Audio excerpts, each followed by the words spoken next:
माया पीरित के वो जोड़ी बना ले मोला, संग मारे गाले कैथा दिल माँ बसा ले कैथा, काबर रोवा थस रानी मोला हो। सुन ले मोर दीवानी रानी, संग मारे गाले कैथा दिल माँ बसा ले कैथा, काबर रोवा थस रानी मोला हो।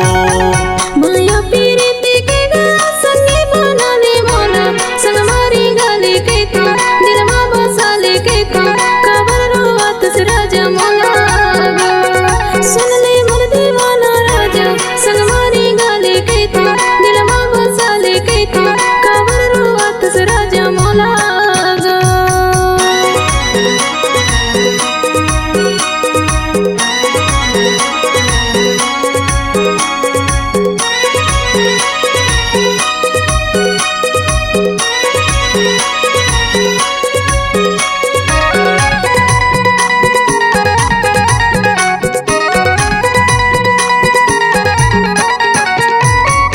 फागुन के महीना में परसा जो फूले रानी, रेला तोर फूले झोफा झोफा ओ। सुन ले मोर दीवानी रानी, रेला तोर फूले झोफा झोफा ओ।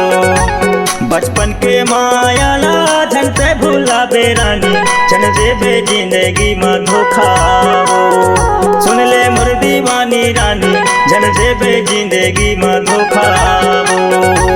माया पीरित के वो जोड़ी बना ले मोला, संग मारे गाले कैथा दिल माँ बसा ले कैथा, काबर रोवा थस रानी मोला हो। सुन ले मोर दीवानी रानी, संग मारे गाले कैथा दिल माँ बसा ले कैथा, काबर रोवा थस रानी मोला हो।